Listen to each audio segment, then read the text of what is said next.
So, last week, we technically concluded chapter 1. And in this week's class, we're going to start chapter 2 of Tanya. Let's summarize what we learned thus far. The first lesson of Tanya in chapter 1 that we began focused on the 3 foundational questions which carry and fuel one's life on a day-to-day, year-to-year, decade-to-decade. And I think as we get older, these 3 questions, but specifically this first question, becomes much more noticeable and gnaws at our reality if we don't address it, which is question number 1, who am I?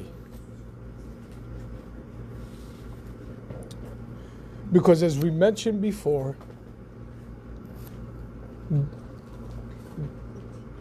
identity precedes purpose. Before we know our purpose, we need to know who are we. And this applies to every facet of life. Without having a proper understanding of identity, we could try to figure out purpose. But we'll try here and it'll work for a little bit and then it won't work. And then we'll try over here and it won't work. And it's not that the behavior in itself isn't working, it's just that behavior itself is not expressing and it's not answering the question. For example, in a marriage, right? We spoke about this last week, we touched upon this. In a marriage, what is the definition of a marriage? What is the definition of a marriage? Unity. Commitment. It's not unity. That's a good friendship. Commitment is necessary, a necessary tool, talent, aspiration, but it's not a definition. See, without a definition, we'll try this and we'll try that, but it doesn't work. What's the identity of a marriage? Oneness. There should be one, to one flesh. And if it's unity, if that's the aspiration, well, unity is if you take this bottle and you tape this cup to it, or even super glue this cup to it, now they're united. Wherever this one goes, this one goes. Where this one goes, this one goes. And in all practical purpose, technically they're one, but they're not one, they're united. What's the difference? What happens when the glue melts away because of extreme heat?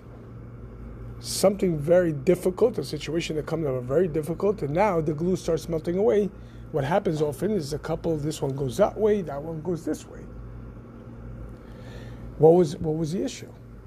Because if unity is the definition, then there's the time where we're together, and that's our relationship. But other times, well, that's not the relationship. That's what me do in my life, and this is you do your life. Oneness requires cohesiveness at all times. In every habit, in every hobby, in work, and in play, and everything between that, the ups and the downs. When you have that definition solidified into your reality, then every question, the question mark that leads the marriage from day to day is, how is today bringing us to become one? And is this behavior, for truth, and if this behavior is going to disconnect that oneness, then we don't want it. It just doesn't fit. Because that's not part and parcel of our definition. Very simple. Well, the same would apply to ourselves. What is my definition of me? We spoke about it in the Farbrengen several weeks ago. Alice in Wonderland, everybody heard about it, right? You remember the Cheshire Cat? You remember that, right? Alice leaps into Wonderland. She is now bewildered, tripping on mushrooms, have no idea where she is. She comes to a fork in the road, and she's taken aback. Where do I go, right or left? Cheshire Cat reveals himself to Alice in that moment, and he asks her a very telling question. Alice, what's the dilemma? She said, I'm not sure where to go, right or left. And then he asks her a foundational question. Well, where are you heading to? What's your destination? To which she says, I'm not sure. I don't really have a destination. Then he responds back to her, then what's the difference, right or left? Right or left is arbitrary if there's no destination. If there's no definition, then it could try like this or it could try like that. But it's all aimless. A journey without a destination is aimless. It's not a journey. In order for it to be a journey, it needs a final destination. So that if one, for example, on a journey in a car, makes a wrong turn, the destination remains the destination. And now the question is, how do we course correct to go back to the path that leads us to the destination? Without this definition, without the definition of identity, everything's aimless. Therefore, in order to live one's life, one must have an identity. In order for us not to live someone else's life. Because often, as we spoke about last week in the marriage class and in life, 98% of our marriage, 98% of our issues is his parents versus her parents. Epigenetics. But at what point do you start living your unique life? So this question, who am I, is a foundational question. Because without this, you could try this, and it'll work for a while until it doesn't. And then you'll try that, and that might work or might not work. Question number one. Question number two, how can I retain joy and happiness throughout my life? Because we said, and the Alter Rebbe is going to develop it later on in the Tanya, the joy and happiness are the fuel for life. Happiness and joy are not a destination in their own right. Here in America, and in Western culture generally, the thought is the pursuit of life, liberty, and happiness. Happiness is not something we pursue, because happiness is not a final destination. Happiness is the fuel that gets us to where we need to go. That's why the verse says, Ivdu et Hashem b'simcha, serve Hashem with happiness. Because without happiness you can't serve. Without happiness in life you can't serve. Without happiness in marriage you can't serve. Happiness is the fuel. The question is, if happiness is the fuel, how can I retain this joy and happiness in order for me to live my life when I have so many different challenges, both outwards and inwards? That's question number two. And the overarching question of Tanya is, why was I born? You know, last week, somebody, unfortunately, I had to comfort a family. I've had to attend a family who's lost someone very young. It's a tragedy, no question about it. But the question was, why did he go so quick? And it's a very painful question. But seldomly do we ask, why was he born in the first place? When you realize the purpose for which you were born, and based on your identity, you're able to live your life with strength and happiness, without which you can't. Yes, I'm sorry, what's your question? Okay, going back a few sentences, you were saying that you need to be happy to reach the destination is the fuel. Okay, but what if you cannot make your partner happy? Maybe your partner, they want very, very rich life, and but the husband cannot provide that. That's what we see in Great Neck all the time. A wife wants to get divorced because her husband is not as rich, for example, as she expected it. So what do we do there? Well, that's a very loaded question, because anytime there's an aspiration, behind that aspiration there's a driver. And the ultimate question is, what's driving this need?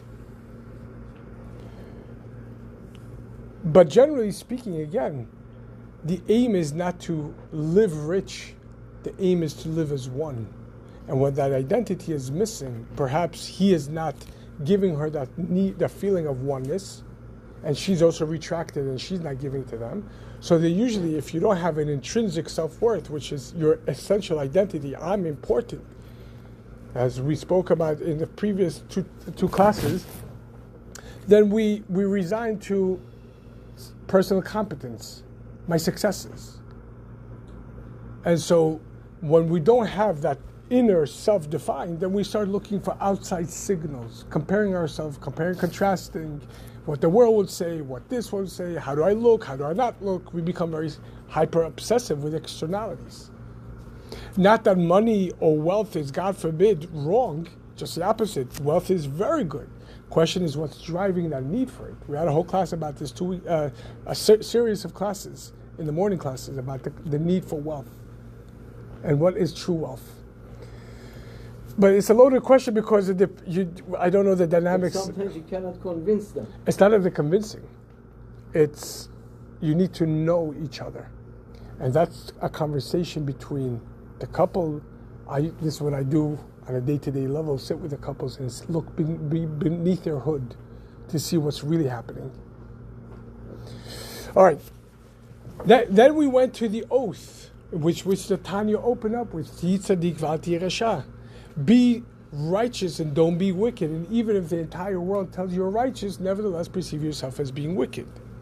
We looked at the nature of this oath, the need for the oath, but then we still remain with the question. We seemingly have a contradiction between one body of the Torah and the other. When one body tells you in Pirkei Avot, never perceive yourself as being wicked. On the other hand, the Talmud clearly says, and this is how the Alter Rebbe begins the Tanya, with saying, and even if the entire world tells you you're good, you're righteous, nevertheless perceive yourself as being wicked. What benefit would there be to perceive one as being negative, evil? The Alter Rebbe clearly says, if a person continuously, no matter how much they work on themselves, no matter how much they aspire to grow, is by definition told himself, you must perceive yourself as being wicked, well, that in itself is a humongous impediment to any growth. And if, as Alter Rebbe points, it's analogical, if I don't care, because after a while, if I'm sensitive enough, if I look at myself as being negative, eventually I'll just turn off. And I would just say, you know what, I don't care, I become stoic. Good, bad, what's the difference? This is when we become insensitive. The worst trait to let go of is our sensitivity, our empathy. We find that people who have difficulties with expressing emotions, how much more so empathy, are people who at some point were told one way or another that you're not good. That when you open up and experience vulnerability, something hurt it. So they learn to live life shut off, emotionally shut off, as a defense mechanism. But here, in order to live our lives, we must remain vibrant, sensitive, happy, and joyous, without which we can't live. We'll get stuck somewhere in life. If you ever want to know where you got stuck in life, ask yourself, what was an event or a series of events that forced me as a defense mechanism to shut my vulnerability down? And that's probably where you got stuck. Henceforth, you're moving, but you're not living. You're existing. All right. Then the second class, we focus on looking at everything as Tanya teaches us from the inner dimension, not from the topical, rather from the inner, especially our behavior. in our traits and our talents. For example, the Tanya, right in the beginning of chapter 1, introduces 3 archetypes: the tzaddik, the wicked person, and the intermediary, the Beinoni, the struggler, as we discussed. From the topical perspective, a tzaddik, someone who's righteous, is someone who continuously behaves good. Day to day, they behave good. A wicked, or at least 51% of the time, they behave good. Whereas, in contrast to that, someone who's wicked is someone who 51% of the time acts not good, evil. That's topical. Tanya teaches us to look inward, not based on my externalities. What are my real drivers? Why do I need to act one way or another? I'll give you an example. We know that there's height, then there's length. Let's just say height over here is success, business, Judaism, whatever it is. Some people have an aspiration, I want to grow. I want to go to the top. Some people recognize inherent limitations and say, you know what, I will never reach there anyway, so let me not set myself up for failure. Instead of going to the top, I'll coast it. I'll keep on going forward, I'll go here, I'll go here. Now, the Rebbe in this chapter adds another and foundational dimension, which is depth.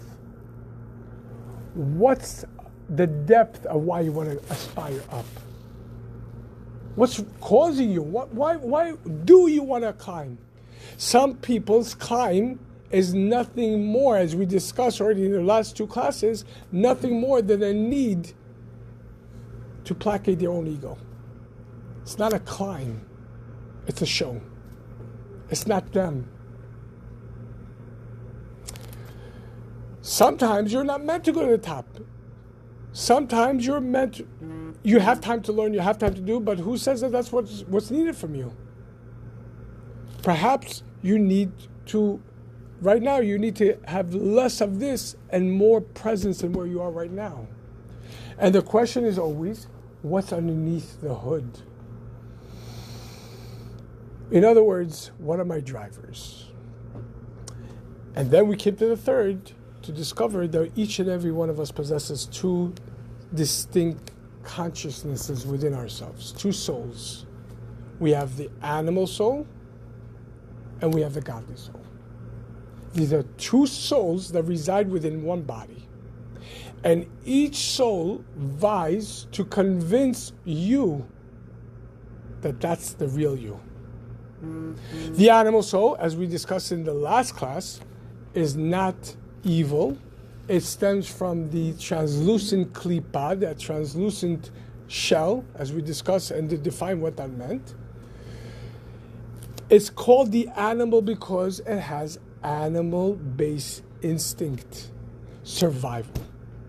This animal soul is responsible for our corporal existence. Every physical and corporal process and part of our physical life is the animal soul.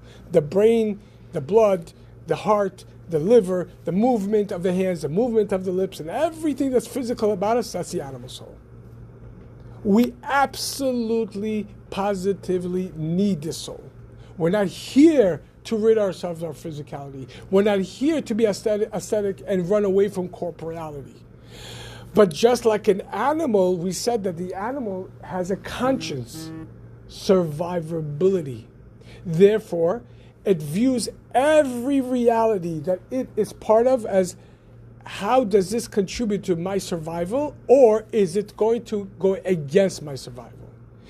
In this animal soul, all the defense mechanisms, all the offense mechanisms are stored. All traumas are stored in the animal soul. Because, as we spoke about before, what is, when somebody says, you're triggering me, what does triggering mean? What does the word triggering really mean? It doesn't mean what we would like it to mean.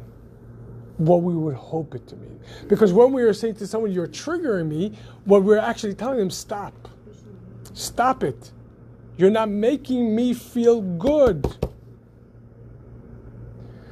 If it's a spouse that's triggering you, you say, I don't like this, you're getting in the way of our oneness.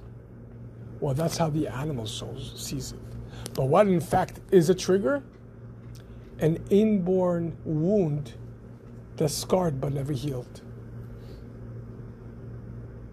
And so touching it even lightly hurts.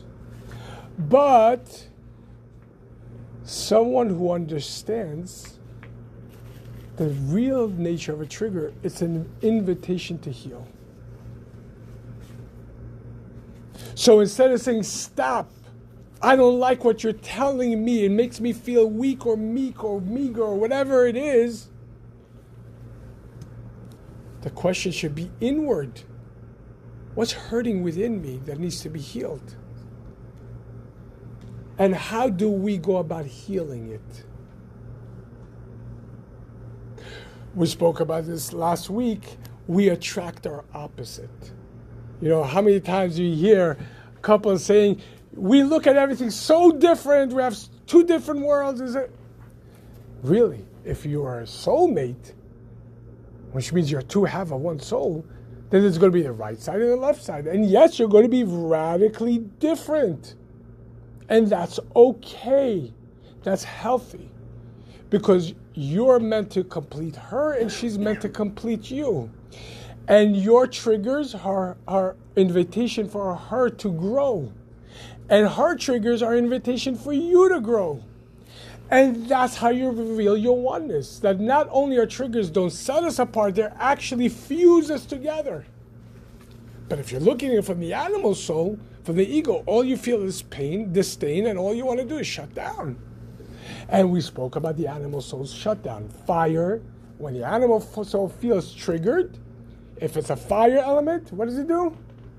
Anger, screaming. Could be quiet, everything could be nice, but as soon as that animal, I have a cat at home, not my cat. I try to be very nice to it, but this cat is a cat. And so I come and pet it, and I don't know what happens, but all of a sudden, at first it relaxes, and I keep on going, and out of nowhere, it just starts pushing, it starts scratching. I'm not trying to hurt it, I'm trying to help it. But this cat wants to defend itself, doesn't see the intention of the other. All it sees is my need to survive. And if I perceive a micro threat, what does it do? So today, I try to, it goes,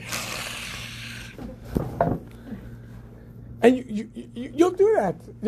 The proverbial, everybody has that. The question of what does that look like to you? But you need to recognize yourself. You need to know. It's very simple. Some people's animal soul is water-based.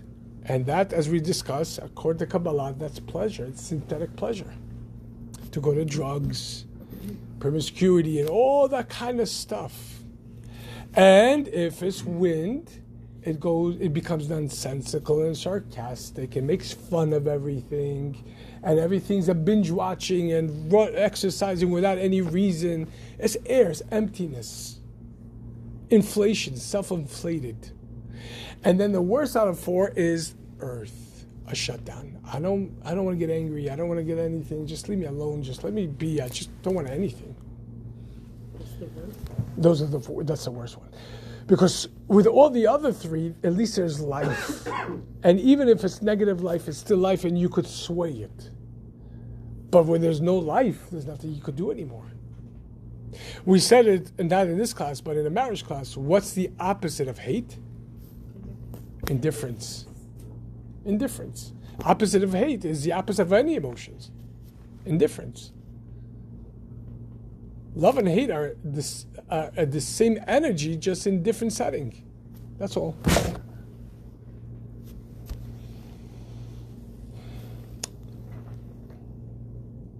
And that's why it's called reaction. The animal soul reacts based on self-defense, survivability, comfort, and pleasure. It goes into reaction in order to protect itself.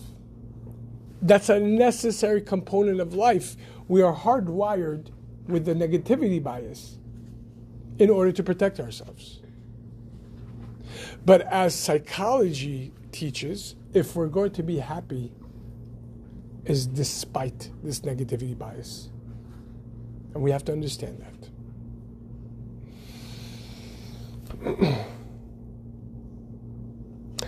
And finally, the last part, and this we discussed last week, that the Asiata Rebbe surprisingly brings from the Zohar, the good characteristics also emanate from the animal soul, such as kindness, benevolence, compassion. And we focused in this last week's class, well, if the animal soul is so self-absorbed, how could it be kind, benevolent? And we say, well, that's the difference between being good and holy. Good is self-serving. Holiness is based on what God wants. That's why in our relationship class on Tuesday night, we explained that a person who lives an animal soul life can never have an organic, holistic relationship with anyone, including themselves. Because there's always going to be that fear that you might be hurting me, that you're like, I'm not sure, that it's always going to be like a potential shutdown. You ever seen, this is how I grew up. Before I started making tshuva, there was a portion of my life I lived in a project. And you ever seen, you might have seen it, but I'm not sure if you're aware. Why do people like walk around like always like, when they walk around like this? You know why? Just in case somebody comes, you could immediately defend yourself. I'm not kidding. I am not kidding. Because at any given moment, you could be attacked. And when that's part and parcel of your mindset, that you can never, ever be vulnerable, never be sensitive, never be open. At best, you could try to cover up for that.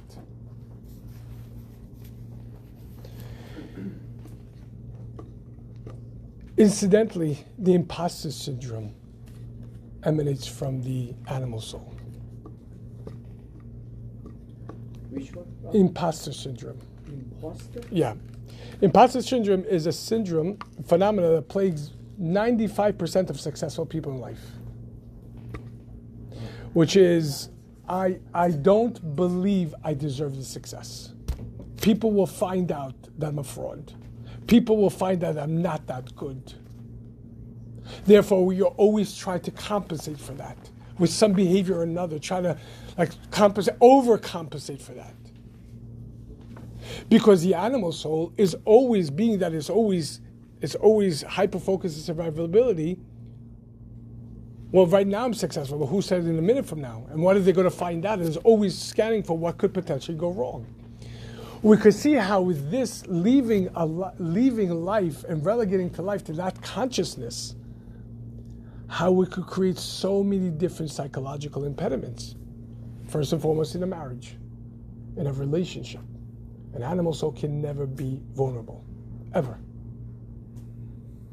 Ever. Because it's always scared of being hurt. How much more so if this animal soul has incurred trauma at some point in its life, or epigenetic trauma. So it carries it. It'll carry it, and it'll be so deep ingrained. Incidentally, this is over here, the amygdala, right? That we spoke about today morning in the class, called the old brain. And this is a dot, the third brain, the Chabad, Chochmah, Bina, dot, right brain, left brain, middle brain. And over here, the amygdala is what's responsible for survival. Our fight or flight mechanism is here. And the base of our emotions begin right here. And so it records every possible trauma in order to protect itself the next time. But the crazy part is, it records not just the person who did the trauma.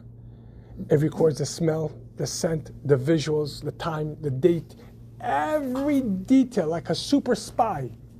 And then constantly scours for trait anyone who reminds. So anybody ever upset you, you don't even exactly know why? First and foremost, understand So where it that's could the be. dot? That's from that, yeah. Dot? Yeah. That's all the biggest one. Yeah, that's where it begins. And those triggers are ultimately there from a psychological point of view to protect us so we don't get hurt again. But as we learned it from... Even if we don't remember. No, yeah. This part always remembers. Wow. Incidentally, this part is, according to psychology, is the part that's responsible for who you marry. For what? Who you marry.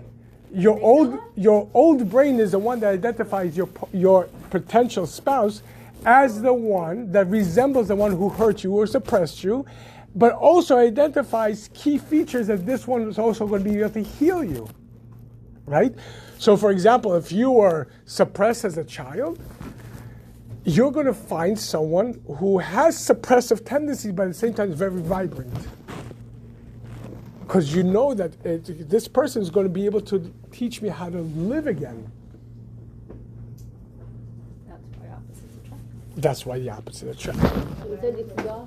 Huh? It's da? That, yeah. Is that also that you have anything that this part is going to be This part, but the loose bone.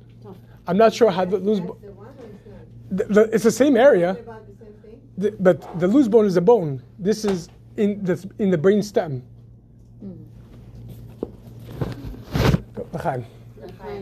So there's and then what's the other two? Did you say? Chochmah and Bina. We're going to really, the Rebbe is going to develop in chapter 3, 4. What about that part is on the That.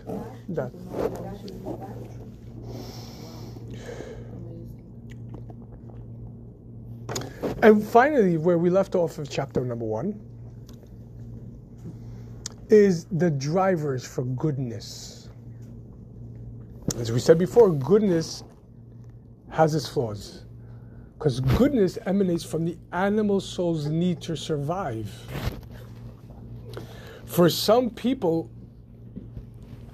goodness is part of their survival. This is a flaw of a good Jewish boy by the name of Abraham Maslow's pyramid of hierarchy, where you all know the pyramid of hierarchy, right? Begins with food and the shelter, etc. As it goes up, and self-actualization is the pinnacle.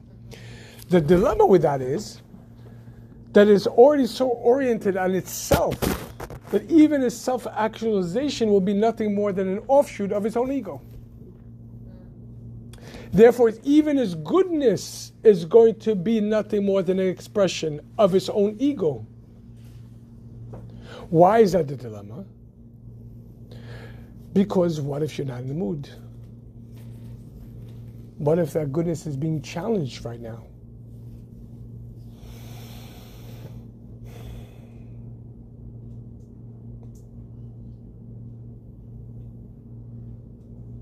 For example, and I'll give you where I see it the most. A husband and a wife. You know how many times each one, as we said before, is here to serve the other. He is meant to heal her. Stage number 1 of marriage is to heal her childhood issues, childhood traumas. Without healing that part, you don't move to stage number 2, which is the Michelangelo effect and the growth of independence. Like a good marriage empowers strong independence as part and parcel of this good marriage. A bad marriage will spurn independence despite the marriage. I'll become very strong because I have nothing else in this marriage. It'll spurn, like trauma spurns, resilience to become strong because I'm hurt. Yeah. Okay. Usually I go to Torah classes. Okay, and then each rabbi, each rabbi has his own interpretation of the parasha, and sometimes the interpretation are very interesting. Okay, so this is my first time in a Kabbalah class. So just like in the Torah that there are many different interpretations and they all can make sense, a Kabbalah class is like that or no? That means if I go for this session to another rabbi's Kabbalah class talking about the same chapter, they're gonna say the same things like you, similar, or it's just gonna be like a Torah? Everyone has their own interpretation. I don't know. I honestly don't know. That's a great question. There's 70 faces to the Torah, 70 ways to express the Torah. Okay. And each mind internalizes this. Okay, so does that apply to the Kabbalah or no? It applies to every aspect of Torah. I didn't know. But more or less, when you learn this, you see this is why this is not Kabbalah. This is Chassidut. Chassidut is He told me it's Kabbalah. the difference. Both the Kabbalah and Chassidut are the mystical, the esoteric part of the Torah. The difference between Kabbalah and Chassidut is Kabbalah is the study of God in the spiritual cosmos. Chassidut is the learning of the God and mysticism within the human framework, the human condition, within our world. To discover the inner dimension of everything. So, how many times we see that in a marriage,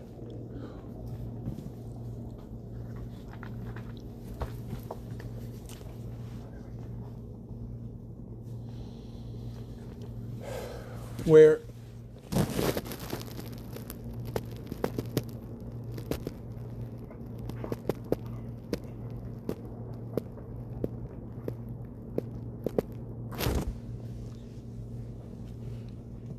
parenthetically, and we spoke about it during the last week's Farbrengen, when a young mother who has her first child hears the child screaming, the first few months she doesn't know how to distinguish so screaming and so noise, and it frightens her, it scares her. What if my child's not good? What if this and this? And it pulls the string. What if I'm just a bad mother? I don't know how to provide for my child. He's crying, he's this and that.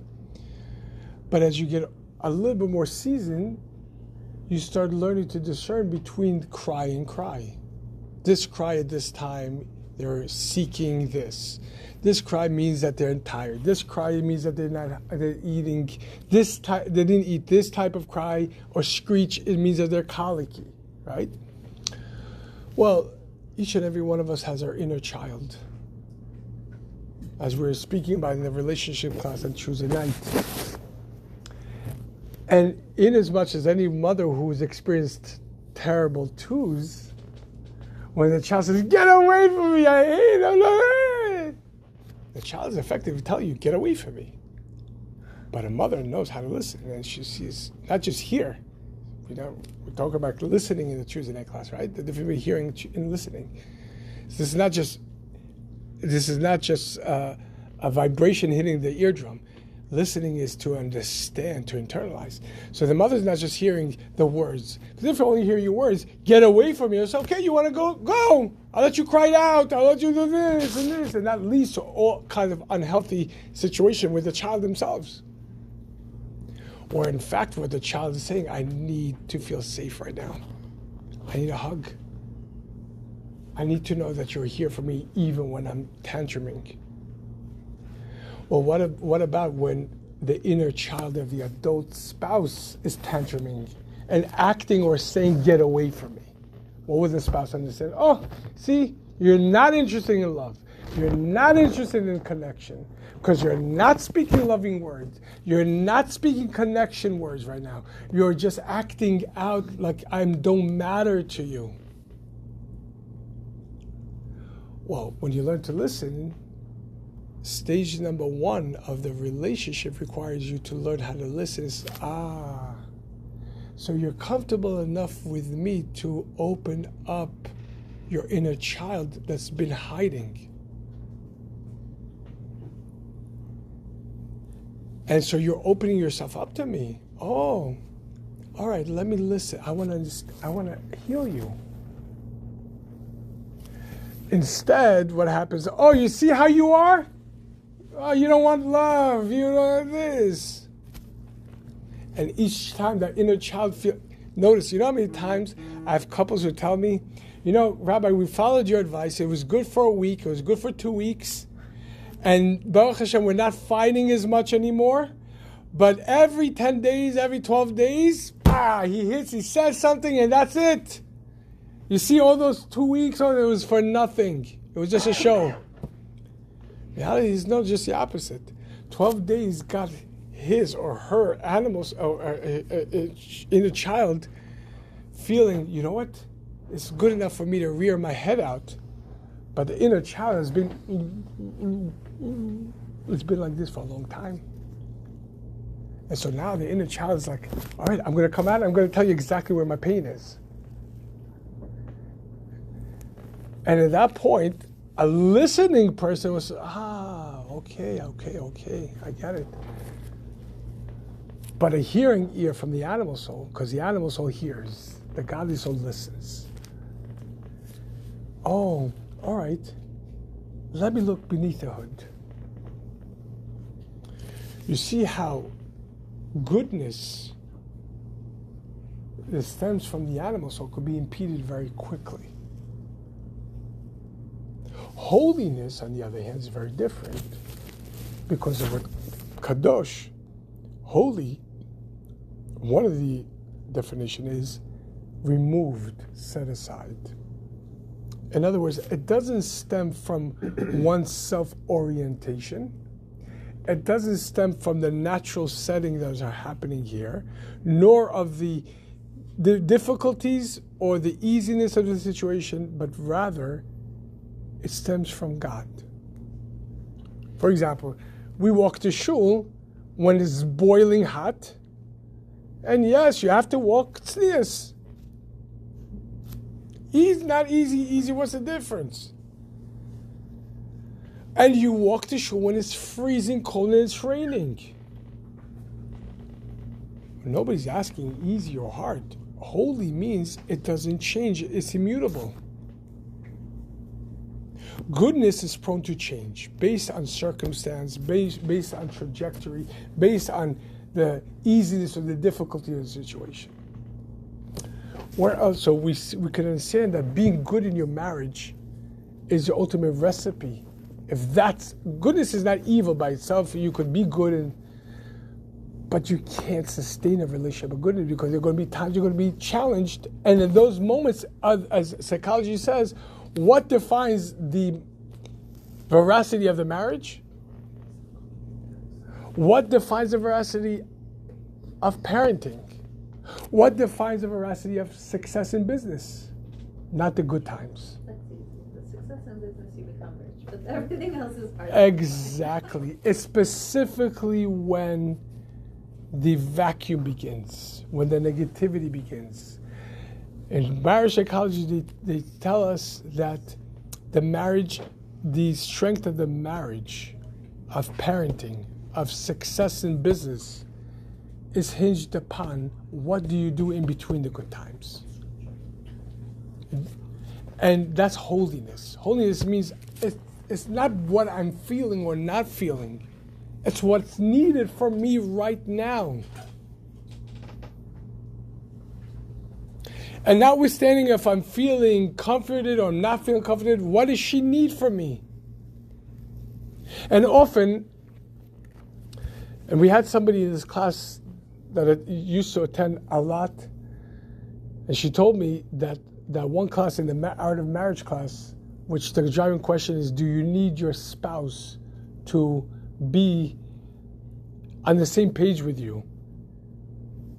I said, no. Because often, when you recognize that something's wrong, take initiative. Maybe you taking initiative will jumpstart and remove that infinite loop. He didn't do, that's why I'm not doing. He did, that's what I have to do. What about in parenting? What is the definition of parenting? Raising children. No. That's what we do. Yes, that's what we do, but that's not the definition. Chanoch nandar al pidako.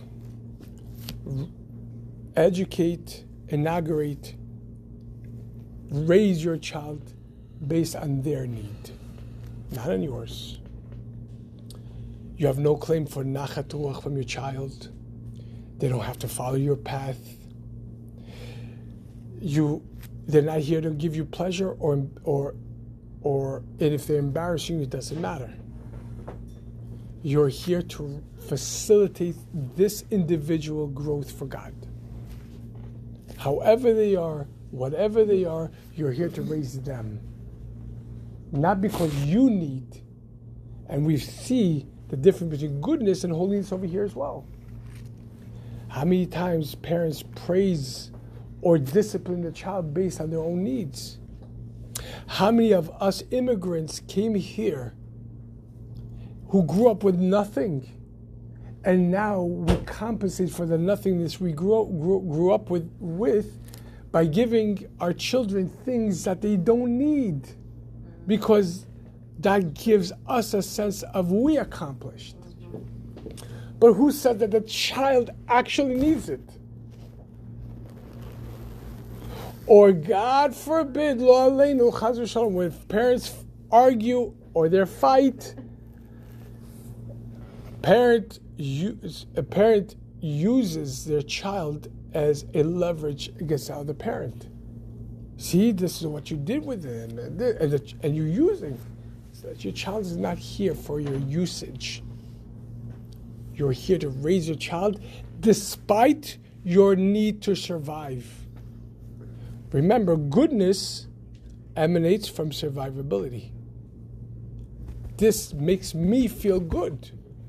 I need to feel that I'm doing good in the world. I need to feel I'm being purposeful in the world. And therefore, I want to go do good. I want to do tikkun olam. But holiness has nothing to do with what you feel or don't feel. Holiness is what you're here for. We see the difference between the way the animal soul, the animal's soul consciousness, the body consciousness perceives reality versus the way, as we're going to introduce, the way the godly soul perceives reality. Two different realities.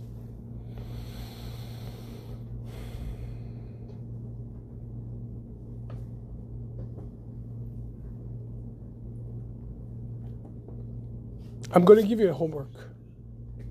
Not that we're in the middle of this with the class, because now we're going to chapter 2, but as a homework for your personal life. And there's a story attached to it. 1926, communist Russia, where communism was really sinking its claws into everyone.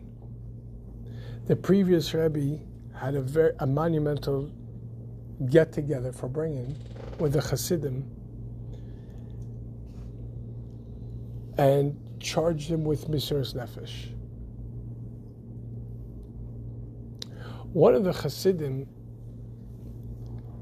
came to the previous Rebbe after the Farbrengen and asked him, how do we do this? And the Rebbe told him, pointed to his private audience room. This Jew was named Michal from the town of Homel, known as Michal Homeler. He came to the private audience with the Rebbe, and the Rebbe told him, what I want you to do is fast for 3 consecutive days. And upon the 3rd day, I want you to go out to the synagogue, come to the middle of the bima, the Kriyat Torah bima, and say whatever comes to your heart. We know yesterday was a fast. After a long fast, your filter starts waning away. Imagine 3 days of fasting. Michal comes to the Kriyat Torah bima, hits in front of the Jews, and just lets out. What does he say? The fact that you work on Shabbos, well, it's absolutely wrong. But there's logic. There's no food. There's no that. You're trying to survive. There's some logic. But the fact that you're sending your children to public school, don't you understand? You're creating people who won't even say Kaddish for you after your 120 years. How dare you do this? You're wiping away our nation. The gabbai, the custodian in the shul, was so terrified because there were KGB agents in disguise. He immediately came and schlepped Michal off the bima and pulled him aside. Afterwards, the previous Rebbe says, I want you to go and take a group of students to Kremenchug, which is in Ukraine, open a yeshiva. Amongst those students was Reb Mendel Futterfass, the famous Reb Mendel Futterfass, my grandfather Osher Kravitsky, a whole handful. And they went and opened up a yeshiva. There was no dormitory. Each one needed a host. Reb Mendel roomed with Reb Michal Homeler. Reb Michal Homeler wasn't a particular genius, but when he taught Tanya, specifically the Tanya, all the Jews in town would come and listen, because you felt it. You just felt it. When he wasn't teaching, he was collecting money for the yeshiva. That was his entire life. 24 hours every day of the week. That was his life.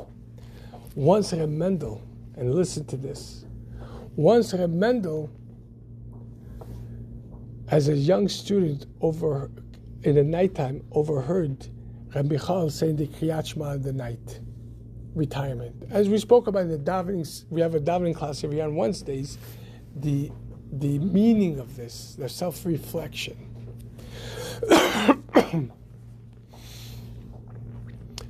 And he heard Rabbi Michal sobbing and sobbing and sobbing. The next morning, Reb Mendel says, Reb Michal, why are you crying? And Reb Michal says, for the sins. He says, Reb Michal, what sins? What sins? When do you have time to sin? Your entire life is yeshiva. When do you have time? You're always doing. And here is where your homework lays. And Michal's answer. Yeah, miton. Yeah, we do. But it stinks. What is that meaning? Yeah, of course we're doing good, but it stinks of ego. This is true sensitivity to the Neshama. So here's your homework. Before we move to the beginning of chapter 2. At least twice in the next coming up week, before you go to sleep, try to reflect off the day. How was my day? What? Because before we go to sleep, we set a trajectory for the next morning, for next day. How does this trajectory get met? By analyzing what happened today. And so what I'm inviting you to do is to just basically ask yourself, not in a self-effacing way, God forbid, but with the aspiration to tap into your real self. Ask yourself, as you reflect off the day, what motivated me? When I did this, when I spoke about this, when I had this conversation, what was my motivation? Was it my animal soul, my body consciousness, my fear of failure, my fear of this? And if that's the case, set a precedence in your mind. Tomorrow is going to be different. Tomorrow I'm not going to defend because when a husband or wife usually say you don't do this, what they're saying is I need something more. But what do we do instead? We defend. No, I'm trying. I'm really doing my best. And instead of saying, but I'm asking for something more. So when I communicate myself, where is it coming from? Because the animal soul speaks. The godly soul communicates. Yeah. Yes, Robert, if you don't mind, I have to leave. I have to go someplace else, if you don't mind. So are you going to have this class every Monday? Or yeah, we have this every Monday. 8 p.m. Yes. Okay, Rob, thank you very much. Did you enjoy? Yeah. What did you get? What did you gain from today? Okay, you're talking about marriage, relationship. I just wanted to say that I went to one of the speeches by Rabbi Manis Friedman. Yeah, one thing that he says is mutual respect, and see that everywhere. Absolutely true. When you have mutual respect with just anyone, just things work out better. Absolutely true. Absolutely true. But what did you gain from today? From today, I had no idea about the animal soul. I didn't know that. But I do agree with you. I know a lot about animals. I don't have any animals, but I watch TV a lot, the animal channels, and I know the difference between a lion and a tiger. And on Facebook, they have very unique short videos about animals. I see those once or twice a day. I learn about different animals. So it's like different dogs. So it's like I'm not a veterinarian, but I play one on television. Pardon? I'm not an animal doctor, but I play one on television. No. Oh, that's the thing. You asked me. But on Facebook and Instagram, they have really. I get you. unique- I get you. Yeah. What's your Hebrew name? Is what? Yeah, Baruch Yehaskel. Baruch Cheskel. What's your mommy's name? Farang. Farang. Hashem should give Baruch Cheskel ben Farang a healthy life, a holy life. You should love yourself and love all those around you should love you. You should live a long life and good days. Thank you. Okay, let's I know move. that you have this class every Monday. Thank you. Let's move to chapter 2. There's Tuesdays as well, you know that. Tuesdays. Thank you. All right, so thus far,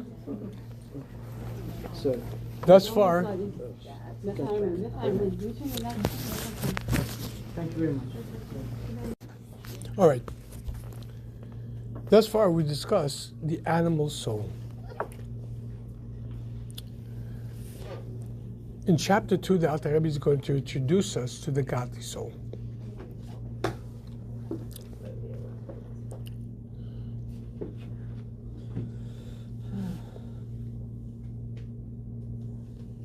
Because the real you is your godly soul. Why do we need to know that that's the real you? Because you're not your traumas, you're not your defense mechanisms, you're not your offense mechanisms. That's not you. That's what you have, or that's what happened to you. The real you is your godly soul, as we're going to see, which is a piece of God from above in actuality. And we're going to see the implication of what that means. Which part of the brain is the godly soul? So, as the Chassidus explains, and we spoke about it last week, the animal soul is primarily emotional, where the godly soul is primarily cerebral. The animal soul is always compulsively and driven downwards to the lowest of the low.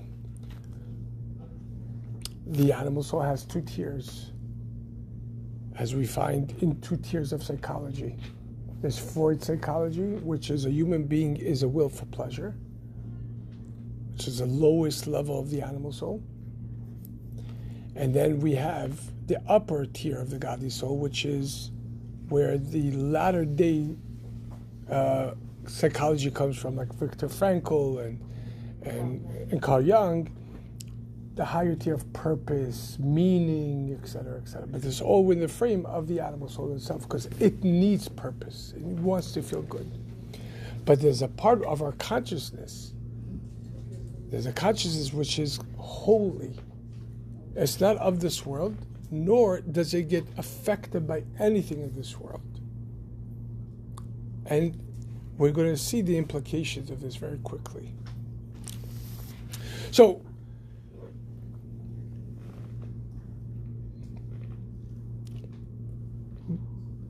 in the next few lessons, we're going to have 4 driving questions.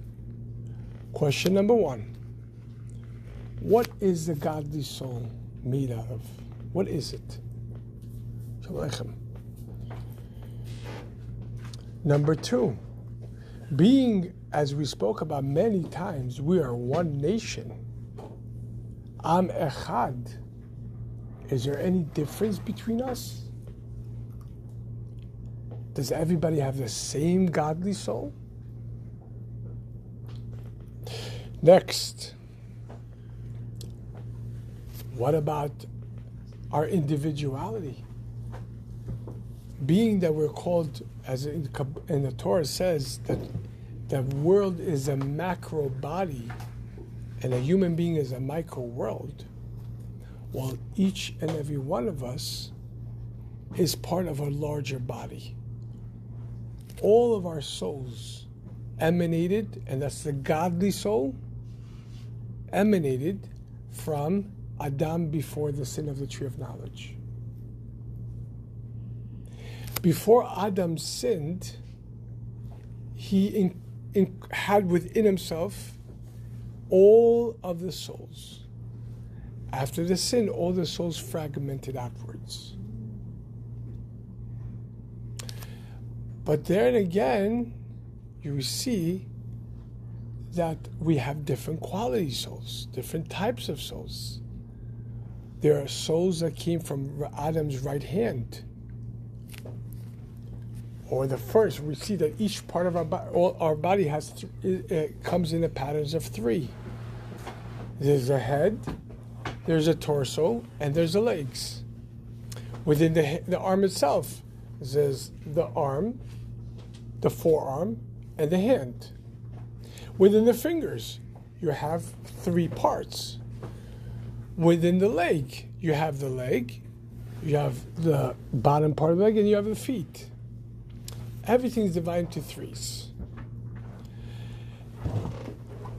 The Shamot souls that emanated from Adam's right hand are generally the kind souls, the benevolent souls, the easygoing souls. The ones who are very generous, very easygoing, very malleable. They make for great teachers, great philosophers, very great philanthropists. Then you have the left side, the business, the gvura. Those people are very disciplined, very on point. While the chesed people are not too timely. They have a hard time with time because time requires limits. The other side, the gvura side, just the opposite. They're mathematicians and scientists, and they're very timely, very precise. And they will give, but to those who in their mind deserves it. Then you have the middle, the torso, the tiferet. Those are the balanced. Those are the ones who look for beauty, for truth. Those are, they are empathetic and compassionate people. You have the right leg, which is netzach. Those are the ambitious, the go-getters, the pushers, the ones that no matter what you put in front of me, I'm going to overcome it no matter what. You have those who emanate from the left leg, hod. Those are the people who have no issues being in the background. I will prepare everything. I don't need to shine. Those are the people who have absolute faith and conviction even when reality doesn't match it. The genitalia is yesod, connection. Those people are great networkers. Those are the people who know how to connect everything and everyone around them. And then you have the feet, obedience. Those are the people who are willing to do, understand, not understand, feel, don't feel, it doesn't matter. I'm here to do. Just like if the feet move by the way of what the brain says. Doesn't need to understand.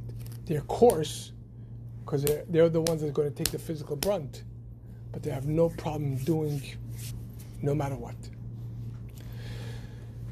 And each one of us has different types of souls, different quality souls. And the fourth question is going to be, is God wise? And all of this in the next few lessons. But let's give the premise right now. In Torah, we find the godly soul with different titles. Depends on the body of the Torah we're learning, we'll find it a different title. Some people call it the Yiddish Haaretz, the Jewish heart. Other ones call it the Pintele Yid, the quintessential point of the Jew. And some call it the Jewish spark. The Tanya introduces the godly soul. And we're going to see what's the difference. We're going to see it's a completely different, it's not a program, it's not a driver within ourselves. It's a completely different operating system with sub-programming underneath it. But either way, however you choose to look at it, what the focus is the inner self. Do we know the word, I know Talene June, because we had this for bringing when she asks questions, but do we know the word quintessential? We all heard the word quintessential, right? But what does it mean, quintessential? 5 points. See, you don't remember. Quintessential, the word quint. From the prefix Quint means 5 in Latin. Right. There are 4 elements, but then there is the 5th element, which is the potential for all of it, the essence. And from that, everything else emanates. All the other elements emanate. This Pintele Yid, that one point which is essential.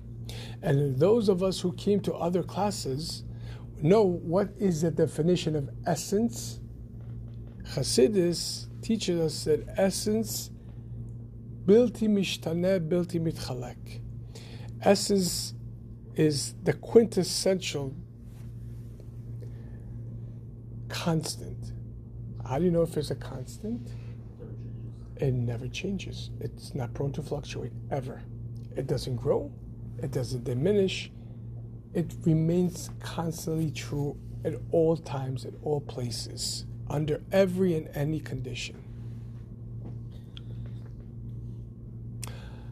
And we're going to see that this part, unlike the animal soul, which is constantly adjusting itself to its surrounding, to the moods, to what other people thinks, and so on and so forth, and that's why it does good. The godly soul is essential, and it doesn't change. It's always truth. It doesn't need outside validation. It doesn't need the spouse to behave one way or another, the child one way or another. It knows the truth, and nothing will change it. It's based on that.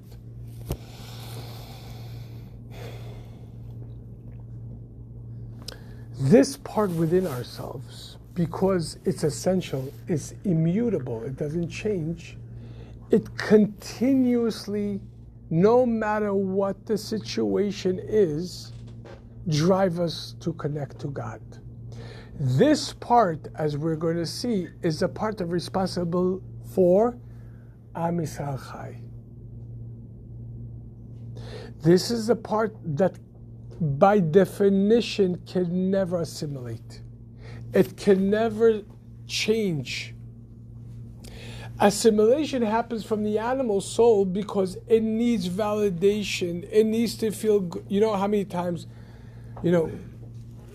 people let go of Shabbat or kosher or get him. I was with a guy the other day. He's like, Rabbi, I dated Jewish girls. It didn't work out. I'm gonna marry. I'm dating a non-Jewish girl now. I said, yeah, I get that, but it's not you. It's just not you. The animal soul is prone to change. The godly soul knows the truth. Why is it so important? Because one thing we see with us Jewish people, what was responsible for Am Yisrael Chai throughout all of history, we find something very, very unnatural about us. A Jew who says he believes, and a Jew who says I don't believe, Shomer Shabbat, doesn't Shomer Shabbat, will still give a Brit Milah to his son. Will still either partake of some sort of Seder and Pesach. Why? You don't believe. Why not? Well, why do you do it for? What's the reasoning? What's the what's the driver? The Jews. Because that's it. Because that part is essence, and essence doesn't express itself in logic or emotions. It just is. It's truth. There's no reason why I'm giving my son a bris milah other than I know he needs it. That's it. Like we spoke about 2 weeks ago, and usually that essence comes, that godly soul, whether the person believes or doesn't believe externally, because every Jew believes inwardly. But no matter what the situation is, at certain times, as we're going to learn to see, that essence will come out, specifically in very trying times or in very holy times, like Yom Kippur.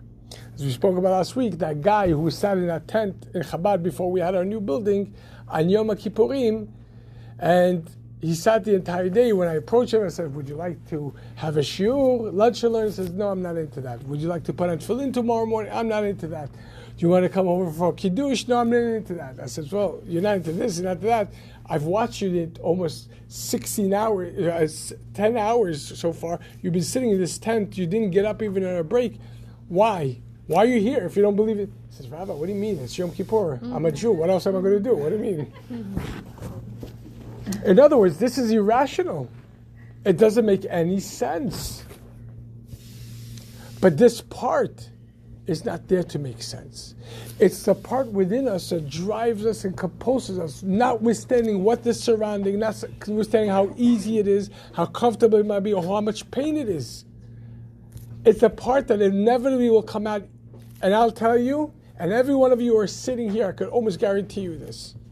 If you weren't raised this way, observant and sensitive to Torah and mitzvot, why are you here today? The entire world told you. Your world told you that Judaism is not for you. You lived that way for many years and it suited you. What is it that one day when I told, literally the span where I told my mom on the way to a rave, Mom, you're in a cult, you're religious, you're crazy, you'll never see my children, and so on and so forth, because all this religion is a brainwashing, it's an occult, these archaic behaviors, is in the 16th century.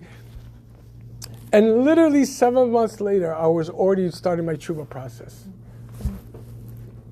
With nothing forcing me, just the opposite. I was looking. Why? How do you explain it? You were ready. No. It's the essential truth of who you really are. It has nothing to do with your external setting nor external conditioning. And it's going to come out. And it's the part that drives us that no matter what. Tell you a story. Wow, what a story. The Tzaddik of Leningrad, Itzhak Kogan. Tell you a story. This is to show you what the godly soul is. In post-communist Russia, from a woman who grew up in communist Russia. L'chaim. L'chaim Brocha. We should be alive.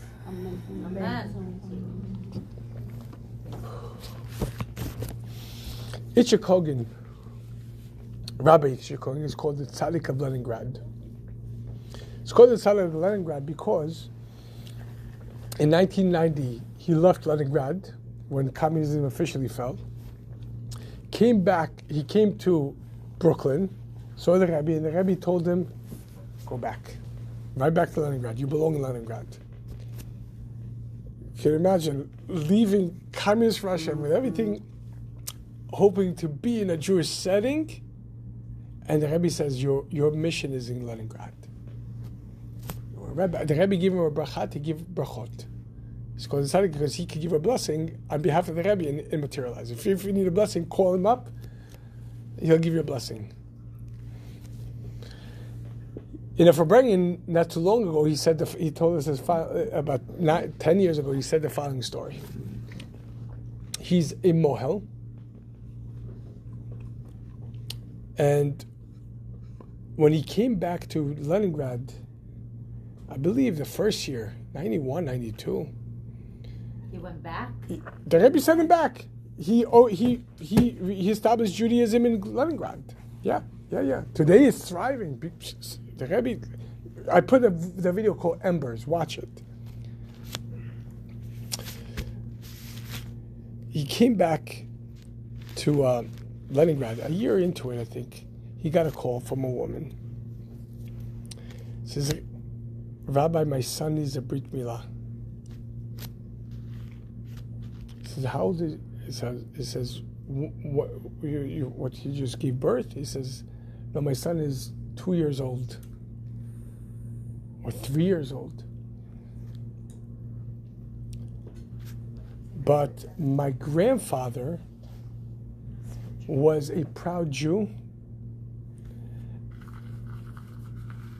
and he kept Judaism quietly. We grew up if anybody knows about communist Russia, the parents thought they did a favor to their children by not telling that they're Jewish often, not telling what Judaism is, because identifying as a Jew was a sentence, a target. And this is even post-Stalin, when things, and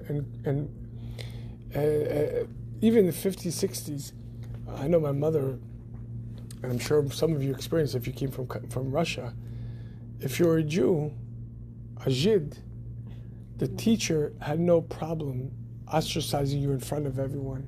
Doesn't matter if you were the top of the top, you would still fail. In order to get to the top, you need to go extra. That's the way it was. That was a better version of what was before, and murders and just disappearing and the gulags. Anyway, she said my grandfather was a Jew. Before he passed away, he pulled me aside and made me swear to him that when I get married and I have a son, I'll give him a Brit Milah. It didn't make sense to me, but he made me swear. No. 3 years ago, when my son was born,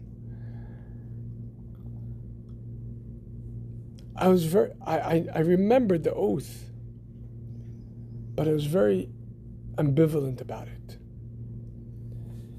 You know, communism is still going on, and maybe I'm setting up my son for a life of failure. Then communism fell, the perestroika, the rebuilding. I said, okay, now it's time. But you know, how do you know something is important for your life? You have resistance towards it. So 1 year became a second year, a third. And eventually, just recently, I made an oath in my own heart. That inner self starts coming out. I swore. I have a Jewish son. And so what did she say? Well, I'll tell you what she said in a second. Rabbi Kogan comes and starts opening up his tools. And she's like pushing. No? How long? He says, we're doing. And she stood outside. Every single second, no, is it done? He says, what? We're doing. As soon as she heard the baby crying, she really recognized the Brit Milah was done. She came and grabbed the son. And she hugged him so strong and kissed. And Rabbi Kogan said, I had to grab the son away because I didn't have a chance to bandage him up. She grabbed him before I bandaged him up.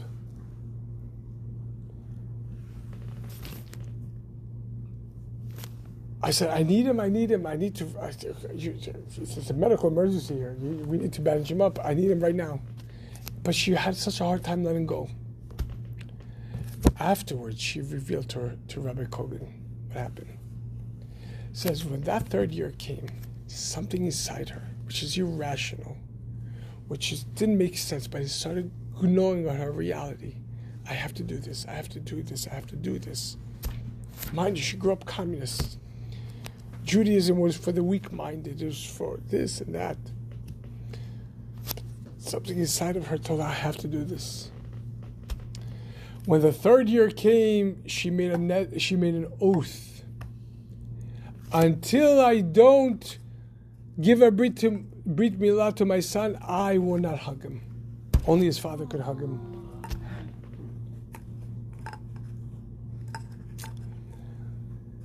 At that very moment, when you came, I was like, okay, I wanted to hold him. I said, because I knew myself, if I can't hug my own son, I will rest in nothing until it gets done. So I needed to put something so deep that is so tied into my essence. And that's why I was impatient with the Brit Milah. And that's why as soon as you did it, I came and grabbed him because I haven't hugged him for a month. This piece of God within ourselves, it will come out. And it will come out irrationally, specifically at irrational times.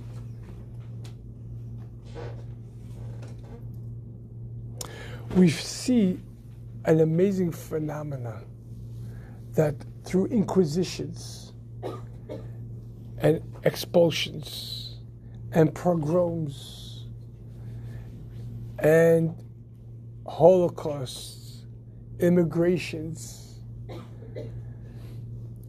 October 7th. Why are we still Jewish? Why are you sitting here tonight on a Monday night, 9:43 p.m.? There are better shows on Netflix right now. Don't forget the weather, too. And the weather. Couldn't see anything. I was just on the highway. You should know, my first boss, Reb David Raskin, taught me that when it's raining outside, especially strong rain, it's a sign there's a lot of energy and you could utilize it.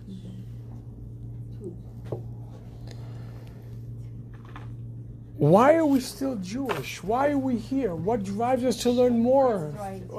Because remember, if you grew up without this, without going to shuls, without going to shiurim, where you could have just lived your life normally, and you could have been a psychologist or a lawyer or a doctor or a business person, a housewife, a house husband, whatever it is, why is that not enough?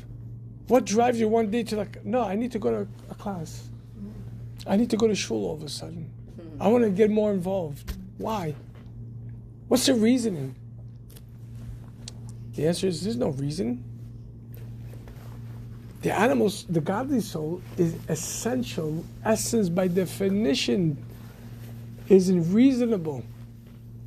It's essence. This part is a secret to Yisrael Chai. It's a secret why people who the entire year won't show up to shul, but Pesach, who's hosting? When it comes to Brit Milah, we have to have a beautiful Brit Milah and put a bar mitzvah. Why? For what? You see the craziness, this inner tension between the animal soul and the godly soul. There's a bar mitzvah. It happens to be more bar than mitzvah, but there's a bar mitzvah. Why? Why, you're super religious that you want to You know, the word bar mitzvah means the one who's under the obligation to a mitzvah. Well, you're so super religious that you want to do. No, I'm not religious. So why are you doing this? What do you mean? It's a bar mitzvah. Why? Go ask anyone who doesn't. Why? Are you planning now to commit yourself to Shabbos kosher? No, we're not. We're actually, right after this, we're going to a Russian restaurant. Ruski restaurant. It's true. It's very true. It's funny because it's true. It's true. I had a bat mitzvah in a Russian restaurant. Yep. I didn't have one. But you understand the irony, and what would seem to be hypocritical is not hypocritical at all. As we're going to see, these dual consciousness, as we said in the head at the beginning of the class today, each one wants to convince you that this is you. But as strong as the animal soul is, and is somewhat even at some levels even stronger than the godly soul, it will never overshadow your true self, the real you. So we say, who you? No, who are you? Who are you is the animal. Are. You, the essence, no description, nothing, that's your godly soul. And that's responsible for your irrational need for God when you don't need God. When you could do just fine without God. It's like, you know how many times I've seen in my own life, professionals who had it very well and people who had it very comfortable. How do I complicate my life? I have a boat, I have these trips and everything. How could I complicate my life? Well, let's make Shabbos and a bag and a suitcase of dishes and pots and pans and kosher food from Everfresh. So I could not. You know the crazy thing? There's a guy. He doesn't mind if I tell this story, because he told this publicly. Because he and I, it's a running joke. When Nir Grin, you know Nir Grin. Nir Grin started on a parking lot in the camp when I pulled him out of his car and gave him a big hug and kiss. And then Sarah Grin asked me to stand next to him and daven with him on Rosh Hashanah Yom Kippur, and that's what we did, and we formed a great relationship. Well, he used to come to every one of the classes, and I remember when the concept of kosher, we had a class in kosher, and the question is, what do you do when you go to so-and-so? And I said, well, you pack one luggage of food from Everfresh and another one with pots and pans. I said, that's insane. Why would you want to do that? And literally a year and a half later, that's what he was doing. and how do you explain this? But you don't. There's no explanation. We're about to venture into the superconscious. The part that doesn't make sense, but the part that gives life to Am Yisrael, to who we are. We'll continue next time. Thank you very much. Thank you.